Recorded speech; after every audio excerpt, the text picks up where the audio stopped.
வணக்கம் நேயர்களே. நீங்கள் ஆவலோடு எதிர்பார்க்கின்ற இந்த நிகழ்ச்சி நிறைய பேருக்கு பயனுள்ள நிகழ்ச்சியாக இருக்கும்ன்றதை முழுமையாக நம்புகிறோம். பலரால் முடியல, பலருக்கு வரல, அதாவது பாட வரல, பாட முடியல அப்படின்ற பிரச்சனையை எவ்வளோ பேர் அனுபவிக்கிறோம். நீ 11 மணி டாக்டரா? இல்லை சார், நான் காம்பேர் அது இது முடிச்சுட்டு தான் அந்த நிகழ்ச்சிக்கு போக வேண்டியது. சரி. ஒரு வார்த்தை உச்சரிப்புன்றது ரொம்ப முக்கியம். அந்த வகையில் நம்ம நிகழ்ச்சிக்கு யாராவது ஒரு சீஃப் கெஸ்ட்டை கூப்பிடுவோம். ஆனால் அவர் யாருன்னா, எழுத்துக்களை மிக அழகாக தெள்ள தெளிவாக பாடக்கூடிய ஒரு நபர். அவருடைய பாடலாம் நீங்கள் கேட்காம இருந்திருக்கவே மாட்டீங்க.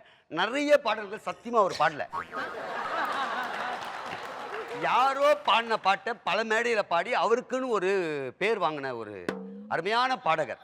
இதில் என்ன ஸ்பெஷல் அப்படிங்கன்னா, அவர் பாடி கேட்டிருக்கீங்க. முதல் முறையாக அவருடைய அனுபவங்களை பேசுவதற்காக நம்ம சேனலுக்கு வந்திருக்காரு. அவரை உங்கள் சார்பாக அன்போடு அழைக்கிறேன். அவருடைய பெயர் சத்தியமாக தெரியாது, உங்களுக்கு தெரிந்த பெயர் தான், மிக மிக பிரபலமானவர். வாங்க.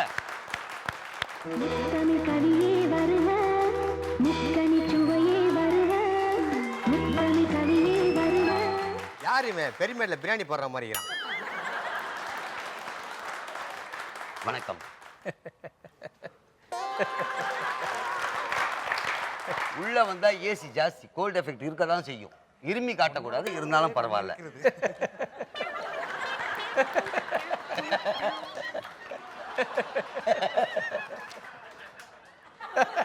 இப்போ நம்ம இருங்க, ஓப்பனிங் இப்பதான் கொடுத்துருக்கேன், பேசணும்.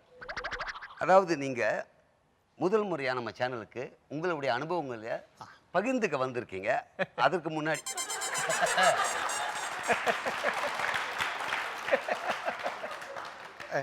பாடல், அதாவது உங்களுக்கு வந்து ரொம்ப பிடிச்ச விஷயம் வந்து பாடல். உங்கள் பாடல்களை எல்லாருமே கேட்டிருக்காங்க. ஒரு நிமிஷம், அதை நான் சொன்ன அப்புறம் பேசு. ஓபடி குத்த அப்புறம் பேசு. பாடலோடு ஆரம்பிப்போம்.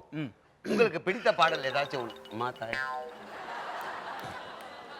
முத்தை தருபத்தி திருநகையத்திக்கிரை சத்தி சரவண முத்தி கொரு வித்து குருபர என போதும். எக்ஸலண்ட்டுங்க. எப்படி சார், அதாவது வார்த்தைகள் எல்லாம் முப்பட்ட நல்ல பாண்டிங்க. முப்பத்து வர்க்க தமரரும் அடிப்பேன். இப்ப நாங்க சினிமாவில் எப்படி பண்ணோம், இப்ப நீங்க பாடுங்க. அது என்ன பண்றோம் நாங்க பாருங்க, நீங்க பாடுங்க. அதை முத்தை தருபத்தி திருநகையத்திக்கிரை சத்தி சரவண முத்தி கொரு வித்து குருபர என போதும். இப்ப நான் பண்ணாம இருக்கும். இது வந்து யாரோ பாடினாங்க, நீங்க அதை வாங்கி பாடினீங்க. அது பாடின மாதிரி ஒரு வார்த்தை, அதாவது ஒரு எழுத்து இல்லாம ஒரு வார்த்தையை ரொம்ப ஆணித்தரமா மறுபடியும் மறுபடியும் சொல்ற மாதிரி ஏதாவது பாட்டு இருக்கா?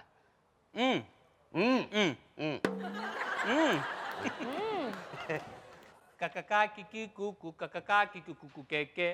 ஓகே, பாடுமா? நானா வராது. கக்கா கிக்கி கூக்கு கக்கா கிக்கி கூக்கு கக்கா கிக்கு குக்கு கேக்கே. ஓகே, சூப்பருங்க, எக்ஸலண்ட்டுங்க. அருமையா பண்ணீங்க. அதாவது ஒரு எழுத்துக்கும் இன்னொரு எழுத்துக்கு கம் போட்டு அப்படி ஒட்டினா மாதிரி இருக்கு, பிரிச்சா கூட வரமாட்டேது. ஆனால் அது ஒரு கேப் விட்டுருக்கு. ரொம்ப அருமையா பாடின இவர் நம்ம சேனலுக்கு பேசுறதுக்காக வந்திருக்கார். மற்றவங்களுக்கு வரலன்றது இவருக்கு வருது. நல்லா வார்த்தை. இப்படியே ஓடும் போல. இப்ப முதல் முறையா நீங்க எப்ப பாட ஆரம்பிச்சீங்க? நிறுத்துங்க, ஏங்க அசிங்கமா பேசுறாதீங்க.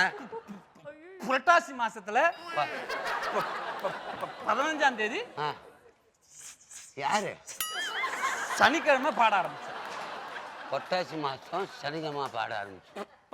விடுங்க விடுங்க, 15 ரெக்கார்டிங்ல இருக்கும். உங்களுக்கு பாடும்போது நிறைய எக்ஸ்பீரியன்ஸ் கிடைச்சிருக்கும். எந்த பாடல் பாடும்போது ஒரு ஒரு நல்ல உணர்வு, ஒரு சந்தோஷம், மகிழ்ச்சி எப்போ வந்தது?